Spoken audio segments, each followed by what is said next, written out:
नाज़रीन किराम अस्सलाम वालेकुम। उम्मीद है आप खैरियत से होंगे। अल्लाह ताला आप पर और आपके ख़ानदान पर, अहल खाना पर, पूरे पाकिस्तान पर रहम करम नाज़िल फरमाए। अब क्या होगा कि दूसरी किस्त के साथ मैं आपका मेज़बान शहाब अंसारी आपकी खिदमत में हाज़िर हूँ। आज का उन्वान है तोहमतों की सियासत। नाज़रीन किराम, आप अच्छी तरह से जानते हैं कि पिछले दिनों में जो कुछ होता रहा टेलीविज़न पर और मुख्तलिफ़ सोशल मीडिया के प्लेटफॉर्म्स पर, एक तूफ़ान बदतमीज़ी हमारी नज़रों से गुज़रा। उसमें रकीक हमले, ज़ातियात के बारे में इंतहाई तुंद तेज़ और अखलाक से गिरे हुए जुमले लीडरान कराम ने एक दूसरे के बारे में और उनके हवारियों ने एक दूसरे के बारे में बाकायदा तौर पर अलैलान मुख्तलिफ़ जलसों में और मुख्तलिफ़ सोशल और इलेक्ट्रॉनिक मीडिया के फोरम्स में अदा किए। ये कोई अच्छी रवायत नहीं है जो हम अपनी आने वाली नस्लों के लिए और मौजूदा नस्लों के लिए कायम कर रहे हैं। ख़ातीन व हज़रात, हमारे लिए अखलाकियात बेहद ज़रूरी है, क्योंकि हमारे मुल्क में इस वक्त सबसे बड़े दो बहरान जिनकी वजह से हम इंतहाई मुश्किलात का शिकार हैं। पहला बहरान है हमारे दरमियान इत्तेहाद का और दूसरा बहरान है हमारे यहाँ अखलाकियात के फुक़दान का। जैसा कि हमारा आज का उन्वान है तोहमतों की सियासत, तो हम आने वाले थोड़े से वक्त में तोहमतों की सियासत के हवाले से बात करेंगे और हम साथ साथ ये भी कोशिश करेंगे कि हम अपने आने वाली नस्लों के लिए और मौजूदा नस्लों के लिए एक ऐसा पैगाम छोड़ें कि जिससे हमारी न सिर्फ अपने ही मुल्क में बल्कि हमारे दीगर ममालिक में भी जहाँ जहाँ पाकिस्तानी बसते हैं उनकी इज़्ज़त और तकरीम में इजाफ़ा हो। अल्लामा इकबाल का ये शेर हमारे जहनों में हर वक्त गूंजता रहता है और वो शेर ये है कि निगह बुलंद सुखन दिल नवाज जाँ पुरसोज, यही है रख्त सफ़र मीरे कारवां के लिए। हमारी बदकिस्मती ये है कि हमारे पास कारवां तो मौजूद है, लेकिन मीरे कारवां दूर दूर तक कहीं दिखाई नहीं देता। पाकिस्तान की मिसाल एक ऐसी गाड़ी की है जिसे शोरूम से निकलने के बाद 60 की दहाई में अगवा कर लिया गया। उसके बाद से वो गाड़ी असल मालिकान को कभी वापस नहीं हुई। हज़रत कायद मोहम्मद अली जिन्ना ज़ियारत से कराची न पहुँच पाए। कायद मिल्लत वज़ीर आज़म पाकिस्तान, पहले वज़ीर आज़म लियाक़त अली ख़ान साहब को शहीद कर दिया गया। ज़ुल्फ़िकार अली भुट्टो को फांसी पर चढ़ा दिया गया और बेनज़ीर भुट्टो साहबा को गोली का निशाना बना दिया गया। हमने ये सब कुछ देखा। 1971 में पाकिस्तान दो लख्त हो गया। उसके बावजूद ये कौम जो इंतहाई बहादुर कौम है और जो हमेशा हर जुल्म के ख़िलाफ़, हर जुल्म के बावजूद खड़ी रही और आज भी अल्हम्दुलिल्लाह खड़ी है, इसको सिर्फ़ और सिर्फ एक मुखलिस लीडर की ज़रूरत है।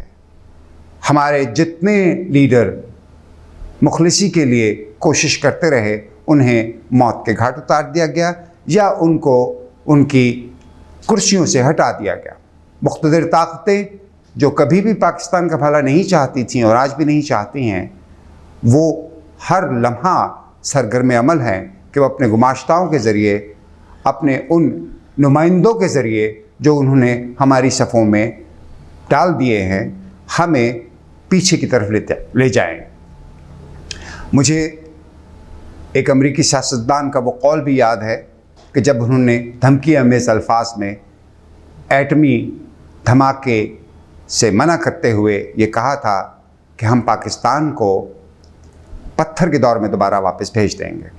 तो ख़ातीन हज़रात, आज अपने इर्द गिर्द नज़र डालिए कि पाकिस्तान के बड़े बड़े शहरों में, जिनमें लाहौर, कराची, पेशावर, फैसलाबाद, मुल्तान, ये तमाम शहर, कोयटा शामिल है, बिजली और पानी नापैद है। लोग पानी और बिजली के लिए तरस रहे हैं। तो ये उसी तरह है कि जैसे हम पत्थर के ज़माने में चले गए हैं।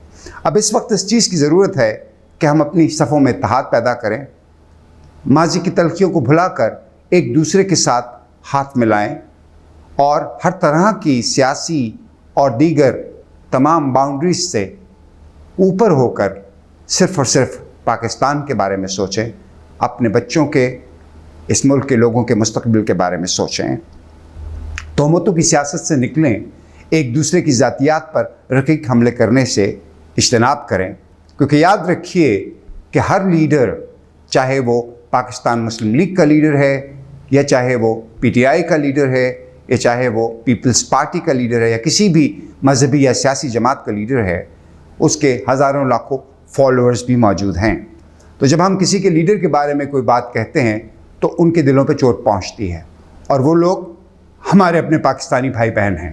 ہمیں چاہیے کہ ہم اپنے لہجوں کو نرم رکھیں اور ایک دوسرے کے ذاتی کردار کے بارے میں بات کرنے سے پہلے اپنے گریبانوں میں جھانکیں، اور یہ ضرور سوچیں کہ اگر ہمارے بارے میں یہی الفاظ کہے گئے تو ہمارے دلوں پہ کیا گزرے گی۔ لہٰذا ہمیں ان تمام ایسی باتوں سے اجتناب کرنا چاہیے کہ جس سے ہمارے معاشرے میں اور ہماری صفوں میں اس طرح سے بے چینی اور اضطراب پہنچے۔ پاکستان کو اس وقت ضرورت ہے کہ ہم لوگ اپنی صفوں میں اتحاد پیدا کریں، ایک دوسرے کے ساتھ محبت کا برتاؤ کریں، اور کوشش کریں کہ ایک دوسرے کے ساتھ مل جل کر ہمارے مسائل کو اجتماعی طور پر حل کریں۔ یاد رکھیے کہ دنیا کی کوئی حکومت، کوئی گورنمنٹ، کوئی لیڈران اکیلے کوئی کام انجام نہیں دے سکتے۔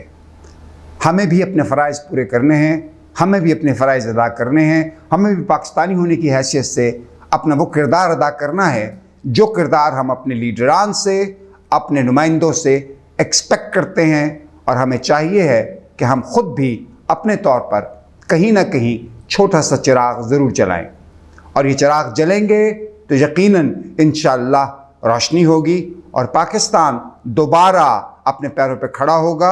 اور اس وقت ہمیں ضرورت ہے کہ ہم دنیا میں پاکستان کی وہ شناخت متعارف کرائیں کہ ایک انتہائی تہذیب یافتہ، ایک انتہائی محنتی اور ایک انتہائی انسان دوست اور انسانیت دوست پاکستان اور پاکستانی۔ اس کا نہ صرف ہمیں فائدہ ہوگا بلکہ لاکھوں، ہزاروں لاکھوں پاکستانی جو مختلف ملکوں میں پاکستان کے لیے خدمات انجام دے رہے ہیں اور پاکستان کو اپنے دلوں میں بسائے ہوئے ہیں، ان کی دلوں کو تقویت پہنچے گی، اور اس کے ساتھ ساتھ ان کا وقار بھی بلند ہوگا۔ امید ہے کہ آپ اپنا خیال رکھیں گے اور انشاءاللہ تعالی پاکستان کو اپنے دلوں میں ہمیشہ یاد رکھیں گے، اور کچھ بھی کہنے سے پہلے، کچھ بھی کرنے سے پہلے پاکستان کا، موجودہ نسلوں کا اور آنے والی نسلوں کا خیال ضرور کریں گے۔ اللہ تعالیٰ آپ کا حامی و ناصر ہو، اور ہم امید کرتے ہیں کہ آپ کو ہماری یہ ویڈیو پسند آئے گی۔ اگر آپ کو پسند آئے تو پلیز سبسکرائب کرنا نہ بھولیے گا۔